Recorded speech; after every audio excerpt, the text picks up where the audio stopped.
Continue रख सकते हैं। अब शॉर्ट कवरिंग क्या होती है इस बारे में? देखिए गंदीप, शॉर्ट जो होते हैं सिस्टम के अंदर, यानी कि जब लोग बिकवाली का अपना मन बनाए हुए हैं और बाजार के अंदर उनका ऐसा लगता है कि ओवरऑल मार्केट थोड़ी वीक है, शॉर्ट पोजीशंस बनानी चाहिए, वो इंडेक्स के अंदर और किसी भी स्टॉक, पर्टिकुलर स्टॉक के अंदर भी शॉर्ट पोजीशन बना सकते हैं। इसको कहते हैं शॉर्ट्स क्रिएट करना मार्केट के अंदर।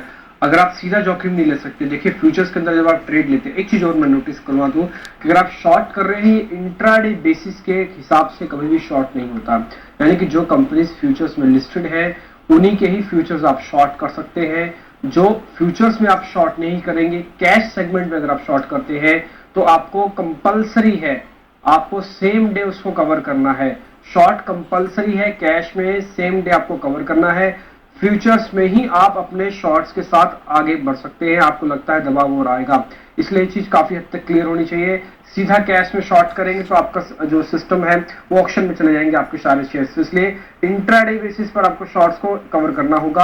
हाँ, पोजिशनल बेसिस पर आप शॉर्ट करना चाहते हैं तो आप इंडेक्स में भी कर सकते हैं। अगर आपको ओवरऑल मार्केट वीक लगता है, कोई पर्टिकुलर सेक्टर के बारे में, कंपनी के बारे में आपके पास न्यूज है, तो आप चाहे उस सेक्टर को भी शॉर्ट कर सकते हैं और इंडेक्स को भी शॉर्ट कर सकते हैं।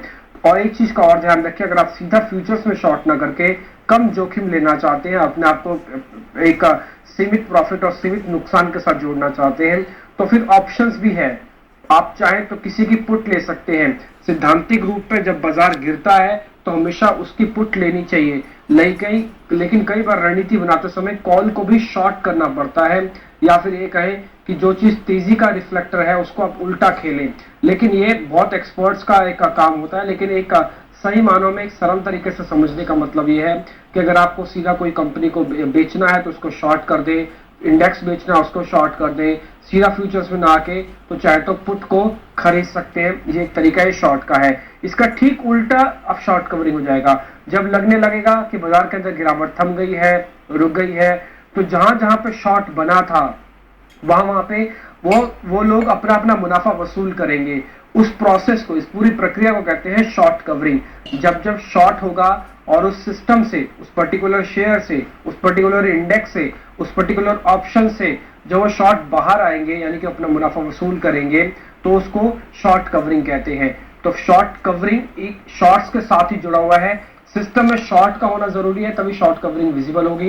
ये ज्यादातर नोटिसेबल तब होती है जब हम एक्सपायरी के आसपास आते हैं, तब आपने देखा होगा कई काउंटर्स में शॉर्ट कवरिंग से काफी तेजी से ऊपर चलते हैं जो पहले टूट रहे होते हैं। और दूसरा, जब बाजार के अंदर तेज गिरावट आती है, जैसे कई दिनों से आप देख रहे थे गिरावट है, आज मार्केट के अंदर जो पुल बैक है, इसमें आपको जो रेशियो दिखेगी बाजार में, जो काउंटर चल रहे हैं यानी जो बड़े हुए हैं, वो शॉर्ट कवरिंग वाले काउंटर्स होंगे बजाय ताजा खरीदारी वाले। जैसे बैंकिंग में अब शॉर्ट कवरिंग आती हुई दिख रही है, ज्यादातर बैंकिंग काउंटर्स देखें अब एक परसेंट। आपको बीच में रोक करके एक चीज पूछना चाहेंगे, इस बात को आइडेंटिफाई कैसे करेंगे कि बाजार में फ्रेश बाइंग आ रही है या फिर शॉर्ट कवरिंग आ रही है? कई बार हम लोग सुनते हैं, जो आप अभी थोड़ी देर बाद आपका कार्यक्रम वादा से फायदा होगा कि आज बाजार में शॉर्ट कवरिंग है, कई बार हम कहते हैं फ्रेश बाइंग देखने को मिल रही है। जो आम निवेशक है जो इस कार्यक्रम को पाठशाला के जरिए सुन रहा है, वो इस बात का अंदाजा कैसे लगाए?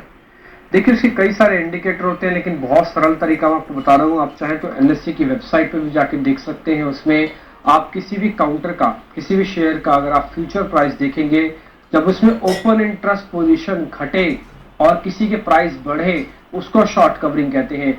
ओपन इंटरेस्ट में घटना, दैट मीन्स जो लोग पहले शॉर्ट थे वो सिस्टम से इसमें बाहर आ रहे हैं, पर्टिकुलर काउंटर से बाहर आ रहे हैं।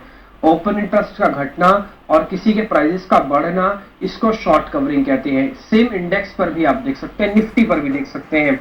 जब निफ्टी बढ़ेगी और वहां से ओपन इंटरेस्ट घटेगा तो उसको आप शॉर्ट कवरिंग कहें, और साथ ही प्रीमियम भी आपको बढ़ता हुआ दिखेगा।